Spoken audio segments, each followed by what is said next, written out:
Halo semuanya, Assalamualaikum warahmatullahi wabarakatuh. Saya Dia Kartikasari. Di sini saya berperan sebagai observer. Saya Ahmad Dafiq Irawan berperan sebagai coach. Dan saya Lina Setiarini berperan sebagai coach. Kami calon guru penggerak angkatan 7 dari Kabupaten Banyuwangi. Di sini kami akan mempraktekkan coaching supervisi akademik untuk memenuhi tugas demonstrasi kontekstual modul 2.3. Selamat menyaksikan, semoga bermanfaat. Terima kasih.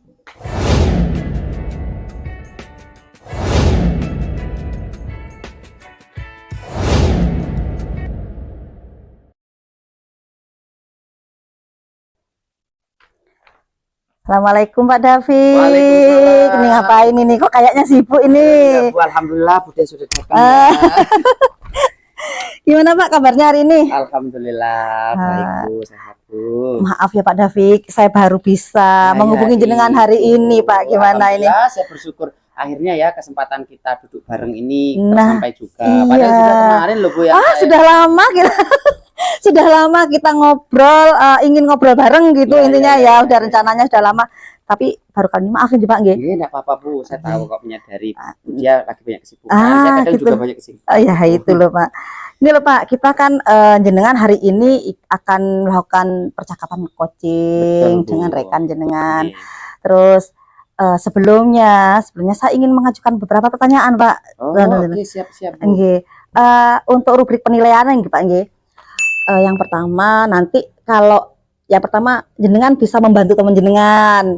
Jadi dalam mencari solusi dari permasalahannya, kemudian jenengan bisa mengembangkan kompetensi yang ingin jenengan kembangkan gitu, ketercapaiannya gitu nggih Pak nggih. Siap, Bu. Ini ya Pak, ada beberapa kompetensi dalam coaching. Iya. Kira-kira kompetensi apa dari coaching itu yang ingin jenengan capai hari ini saat percakapan coaching dengan rekan jenengan, dengan coaching jenengan? Kompetensi coaching itu kan yang saya tahu mendengar aktif gitu ya Bu. Nggih. Terus pertanyaan berbobot, terus kehadiran penuh gitu ya Bu. Iya. Kalau saya hari ini itu kepinginnya tiga-tiganya itu saya capai, saya usahakan kepinginnya seperti itu Bu. Iya Tapi benar. entah nanti melihat kondisi ketika pelaksanaan coachingnya bagaimana Seperti nanti. apa gitu. Ada 3 nggih Pak nggih, Iya. ada mendengarkan dengan aktif, kemudian hadir sepenuhnya, Nggih. memberikan pertanyaan berbobot gitu ya Pak nggih. Betul. Dari ketiganya ini Pak David, kira-kira hari ini yang ingin spesifik gitu, spesifik jenengan kembangkan itu yang Iya. mana kira-kira Pak? Kan ya memang sesuatu itu biasanya nggak bisa langsung terlampaui semuanya ya Bu. Iya nanti. Saya mungkin fokusnya hari ini pengennya sih mendengar aktif saja Bu. Oh gitu Karena saya Pak. berpikir kalau kita sudah bisa mendengar aktif, maka kita itu kehadiran penuh itu akan ada. Iya. Kalau sudah mendengar aktif berarti nanti dia akan konsen kan ya Bu. Pasti Iya. akan fokus. Terus juga nanti dari fokusan tadi mungkin saya bisa memunculkan pertanyaan-pertanyaan Yang berbobot. berbobot. Itu mungkin dari saya, Bu. Oke Bapak, gini. Semoga nanti saat percakapan dengan coaching jenengan bisa membantu teman jenengan. Ini kira-kira dari mana Pak? Apa rekan teman kerja sendiri atau dari tempat kerja lain ini coaching Iya. jenengan ini hari ini? Kalau saya janjian dengan teman yang ngajar di tempat beda Bu. Oh gitu. Nah, kita ada komunitas yang kebetulan kami ada dalam satu kelompok. Nggih. Namun instansi tempat kita mengajar itu beda Bu. Oh gitu. Jauh dari SD, saya di SMP. Oh. Tapi kita memang sering kumpul bareng, ngobrol bareng. Jadi beliau itu menghubungi saya untuk pengen ngobrol-ngobrol lah mengenai masalah gitu. Dan kita sudah janjian hari ini kebetulan sekali kita bisa gitu Pak. Jadi bisa klop nanti kita bisa ketemu, terus kemudian saya bisa hadir dalam observasi mengobservasi jenengan dengan coaching jenengan. Semoga siap, Bu. percakapannya lancar nanti ya Pak. Semoga Iya. saja jenengan bisa membantu teman jenengan gitu Pak nggih. Siap, Bu. Kita ketemu lagi di percakapan nggih Pak nggih. Nanti saat jenengan coaching dengan teman jenengan nggih. Oh, siap, Bu. Nggih, Bu. Terima kasih nggih Pak. Nggih, sama-sama Bu. Monggo, assalamualaikum. Waalaikumsalam.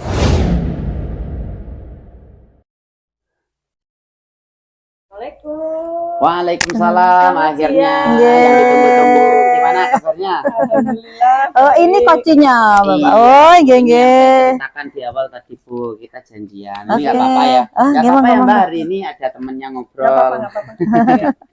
Nggih, baik Mbak Lina. Gimana kabarnya, sehat ya Mbak? Alhamdulillah sehat dan masih sedikit kepikiran ini Pak. Oh, kepikiran. Ya, Kita kayaknya baru ketemu beberapa waktu yang lalu ya Mbak ya. Ya waktu kemarin ini akhirnya kita ketemu lagi.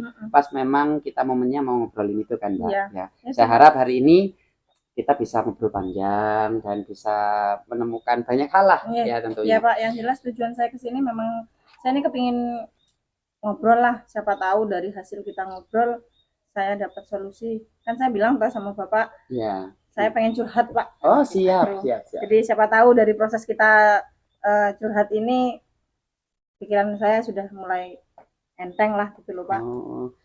Memang mungkin biar lebih detail ya, biar kita bisa ngobrolin kasus ini lebih jelas, mungkin Mbak Lina bisa cerita secara kronologisnya seperti apa, Mbak? Jadi di tempat saya mengajar itu ada banyak sekali ekstrakurikuler Pak. Ya. Ada baik yang dilaksanakan di sekolah maupun yang dilaksanakan di luar sekolah. Ada sekitar 14 ekstrakurikuler. Dan ada ekstra yang mendatangkan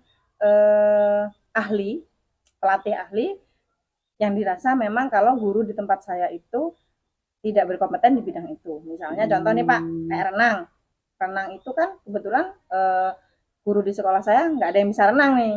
Jadi anak-anak, tapi peminatnya untuk ekstra renang ini banyak. Jadi sekolah ada inisiatif untuk mendatangkan pelatih renang. Dibandingkan dengan salah satu ekstra voli yang kebetulan saya koordinatornya, peminatnya juga lumayan banyak Pak. Nah, karena teman-teman di sekolah itu merasa saya bisa bermain voli, jadi sayalah yang ditugaskan untuk mengatasi voli itu. Bukan hanya sekedar mengkoordinir Bapak, tapi juga dipasrahi untuk melatih anak-anak. Sedangkan sebetulnya saya itu untuk bermain voli hanya sekedar bisa. Hanya sekedar bisa untuk diri saya sendiri. Jadi saya belum punya pengalaman untuk mengajari anak-anak. Jadi saya belum pernah pengalaman untuk menyampaikan materi voli yang betul seperti apa, praktek voli yang betul seperti apa, karena saya belum pernah punya pengalaman. Tapi karena dirasa teman-teman saya mampu, oke lah saya jalani. Ini kan ekstra sudah berjalan sekian bulan nih Pak. Saya melihat anak-anak yang ada di ekstra voli itu sebetulnya mereka kompeten, ada potensi anak-anak ini pintar-pintar semuanya. Cuman sayangnya malah yang merasa kok saya takut salah mengarahkan atau saya takut apa yang saya arahkan kurang benar gitu loh. Takutnya nanti ketika ada outputnya dalam artian anak-anak voli yang saya latih di sekolah ini harus keluar, harus bermain keluar, kok beda dengan yang peserta anak-anak voli yang memang dilatih oleh pelatih khusus. Itu jadi saya kepikiran Pak, gimana ya biar paling tidak anak-anak yang saya ajar voli ini cara bermainnya, teknik bermainnya, kan voli itu ada tekniknya toh Pak, biar nggak asal-asalan main gitu.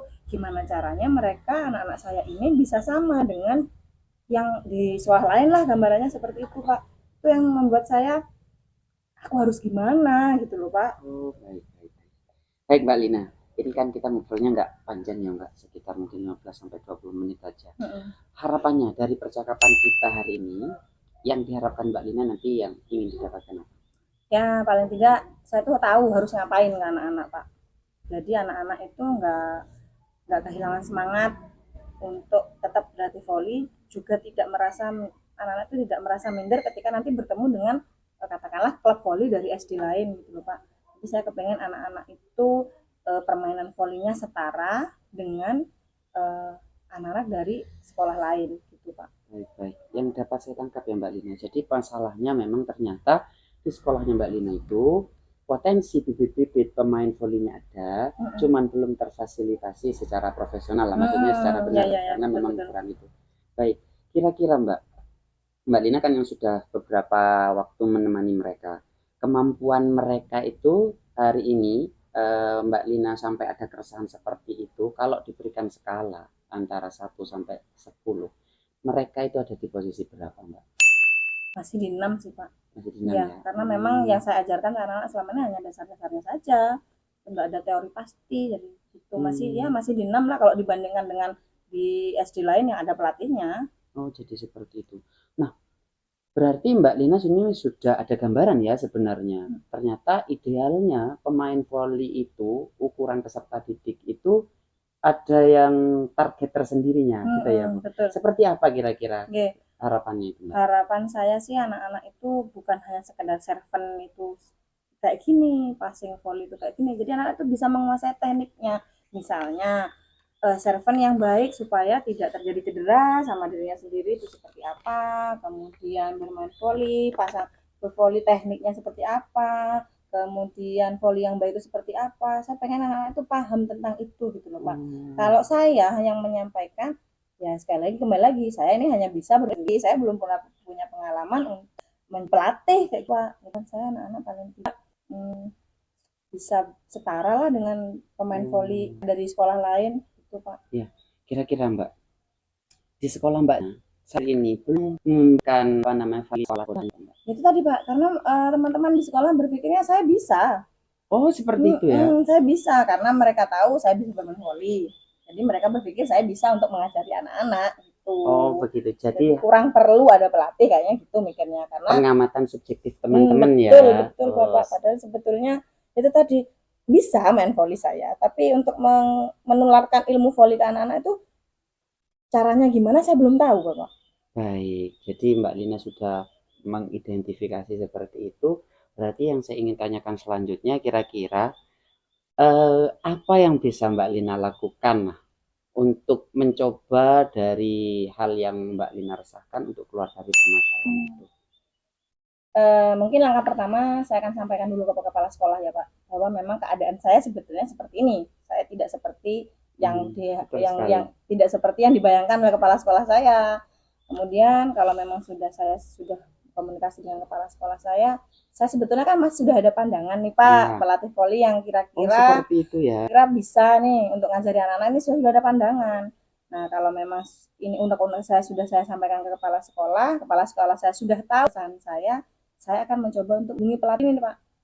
Saya akan mencoba menghubungi kan bahwa beliau ini tidak ada atau jadwal kosong, sudah sempat untuk anak-anak saya Pak.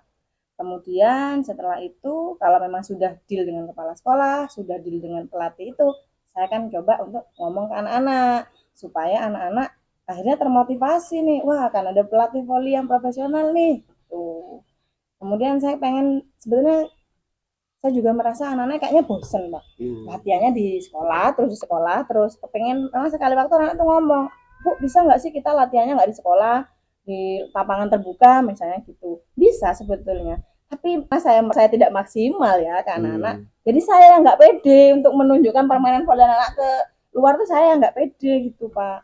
Jadi mungkin kalau sudah ada pelatihnya anak-anak volley, teknik permainannya anak-anak sudah mulai baik, mulai benar, sekali waktu bolehlah saya mengajak anak-anak untuk latihan di suasana yang baru kayak gitu Pak.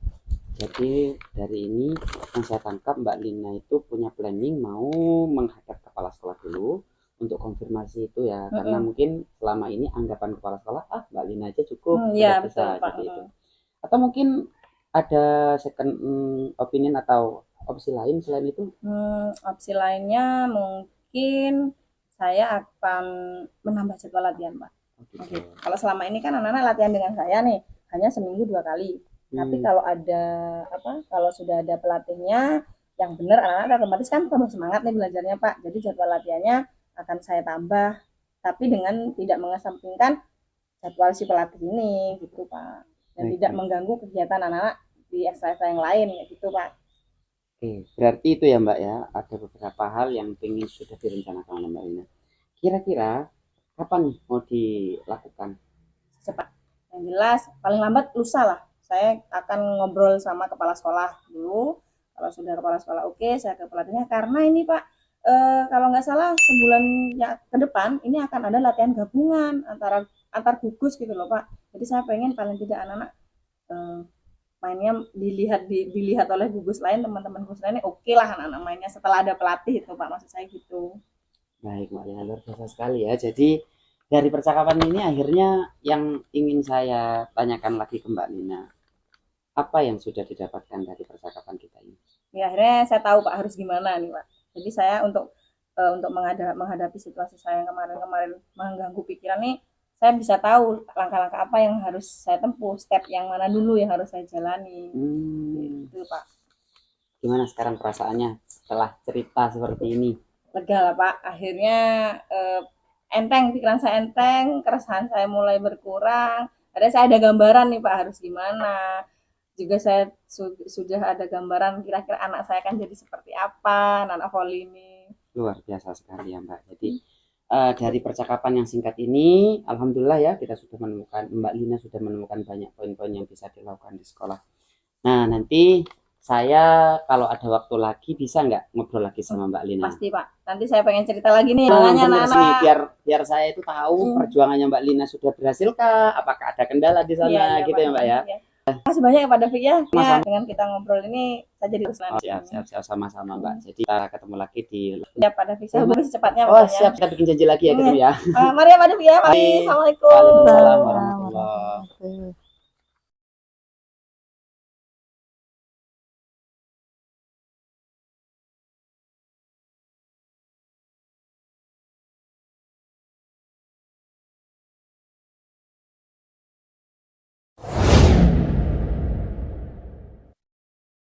Gimana Pak David coachingnya tadi? Alhamdulillah luar biasa sekali. Memang beliau juga menyaksikan bagaimana jadi coaching tadi.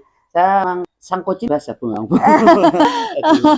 Jenengan cerita lagi Pak prosesnya tadi, walaupun saya sudah menekan dan menyaksikan juga, jenengan singkat gitu. Baik Bu, jadi intinya alhamdulillah tadi saya sudah membawa coaching saya dulu Tirta ya Bu. Jadi mulai dari depannya tadi menanyakan tujuan kapannya, terus identifikasi salahnya, kemudian bagaimana mengarahkan si coach ini membuat rencana aksinya, serta komitmen jawabnya. Alhamdulillah sudah sama dengan baik. Dan juga saya tadi sudah dalam proses tadi dengan itu sudah sangat Bu. Jadi tentang hal yang perlu dipenuhi coaching itu sudah terpenuhi, tentang keterangannya, terus juga pertanyaan berikut sudah alhamdulillah sudah coba. Jadi tadi itu yang bisa saya sampaikan. Berarti menurut jenengan apakah tercapai indikatornya tadi Pak, indikator pengembangan coaching tadi? Alhamdulillah menurut saya tercapai. Terlihat dari coach itu alhamdulillah sudah bisa menemukan solusi. Bisa menemukan solusi dari peralatan yang dirasakan Bu. Oke Pak, saya sebetulnya tadi sih memang mengikuti alurnya Pak. Kayaknya memang ceritanya itu luar biasa Pak. Terus sudah mengawali coaching tadi, coaching dengan kompetisi bukan hanya satu yang saya lihat Pak, ketiganya sudah muncul, sehingga coaching jenengan bisa bercerita banyak. Jenengan hadir penuh, kemudian mendengarkan dengan aktif dan menanyakan pertanyaan berbobot, sehingga saya pun terpesona tadi mendengarkan Ibu tadi. Nah, pinter-pinter dengan itu memberikan berbobot, kemudian mendengarkan. Kalau misalnya jenengan memang tidak bisa membawa suasana masuk ke beliau, dengarkan, jenengan bisa memunculkan pertanyaan berbobot ya Pak. Ya alhamdulillah masih belajar juga Bu. Jadi saya itu masih pengen belajar lagi lebih dalam tentang coaching itu sendiri ya Pak. Tapi alhamdulillah saya senang ini sudah mapai menurut saya gitu Pak. Nah, menurut Pak kedepannya jika dikasih kesempatan untuk coaching lagi, kira-kira potensi lagi sih yang akan dikembangkan? Iya Bu. Sebenarnya saya memang pengen mendalami ketiga-tiganya sih Bu. Materi ini pengen saya lebih dalami lagi, saya eksplor lagi ya Bu. Cuman ya memang yang paling spesifik itu ada di memberikan pertanyaan berbobot Bu. Setelah saya rasakan barusan saja Bu, sebenarnya memang saya sudah mencoba merajut pertanyaan itu dari jawaban-jawaban coach ya Bu. Tapi setelah selesai coach, saya akhirnya ada kepikiran, kayaknya sebenarnya masih bisa sih saya tanyakan itu. Jadi itu kesadaran saya tahu setelah proses selesai coaching. Nah itu berarti kan saya perlu kembangkan lagi ke depannya. Jadi saya kepingin belajar lagi bagaimana bisa mengoptimalkan jadi pertanyaan berbobot itu seperti itu Bu. Oke, kira-kira untuk mencapai itu mengembangkannya bagaimana cara Pak David? Nah ini Bu, yang perlu saya siapkan pasti ini memang butuh latihannya Bu. Benar katanya kalau latihan itu bisa membuat sempurna, memang seperti itu Bu. Jadi saya rasakan, saya memang sudah beberapa kali ya melakukan teknik coaching, ya cuman sederhana gitu Bu, kepada murid kadang ya Bu, kepada rekan. Memang saya rasakan dari tiap tahapan itu terjadi peningkatan Bu. Berarti dari itu saya bisa mengambil kesimpulan, coaching ini bisa semakin handal kalau semakin diasah, semakin sering gitu iya, ya Bu. betul sekali Jadi Bapak. nanti saya akan melakukan proses coaching ini, akan saya lebih seringan lagi Bu. Lebih sering lagi. Dan memang sepertinya praktik coaching itu bisa diterapkan di berbagai macam kasus ya Bu iya, ya. benar Bapak. Kepada siapapun Kepada itu siapa. bisa. Oke ya Pak. Jadi rencana saya seperti itu sementara Gitu, Bu. Oke. Menurut jenengan Bapak, kemampuan coaching jenengan sebelum tadi coaching sebelum, kemudian saat coaching hari ini, dan yang akan datang, berapa kira-kira targetnya Bapak? Jadi Baik, Bu. sebelum, saat coaching tadi, setelah coaching tadi, dan mendatang. Kalau saya belum melakukan coaching tadi ya, Nggih. saya pikirnya sih ya saya ada di 6, 7 lah, 7. Oh gitu. Ternyata setelah saya proses coaching itu saya terpantik oleh cerita dari kasus dari coaching. Akhirnya saya menyadari di situ tuh sudah ada peningkatan ya. Tapi setelah selesai coaching saya mikir lagi, oh ternyata proses coaching saya itu tadi ada beberapa hal yang sebenarnya perlu bisa saya tingkatkan. Jadi akhirnya kalau di masa depan saya kepingin target saya masih bisa ke 8 atau ke 9 Bu. Wah hebat. Pengennya ya iya, Bu, iya, rencana Bu. Jadi rencana saya mudah-mudahan bisa tercapai, saya bisa di poin itu Bu. Semoga saja berhasil Pak. Jadi akhirnya kita bisa tukar pikiran Pak, bisa tukar ilmu Bapak. Jadi nanti kita bisa selalu sharing apa yang kurang kita, apa yang sudah kita kembangkan. Semoga saja Pak David bisa mengembangkan apa yang ingin lebih dikembangkan lagi gitu ya Bang. Kemudian saya ingin sebetulnya bukan hanya hari ini ya, hari terakhir kita Pak. Jadi saya inginnya besok-besok kita ketemu lagi Pak. Siap-siap, dengan perkembangan coaching Pak David yang meningkat gitu ya. Amin. Akhirnya akhirnya kita bisa lebih apa ya Pak, transfer ilmu lah gitu Pak intinya. Mudah-mudahan kita di kesempatan lain bisa ngobrol-ngobrol lagi. Saya ngobrol seperti ini dengan Pak David, ilmu yang tadi saya sadari itu saya serap kan seperti itu ya. Sama Pak. Terima kasih sudah menyaksikan tayangan video ini. Mudah-mudahan menjadi tahu nggih Bapak. Terima kasih. Sama-sama saya tunggu Pak kabarnya nggih Pak. Nanti kalau ada waktu kita kerja lagi. Jadi jangan bosan-bosan nggih Pak. Assalamualaikum Terima kasih Pak David waktunya. Sama-sama, semoga terus berkembang. Amin. Terima kasih. Assalamualaikum. Waalaikumsalam warahmatullahi wabarakatuh.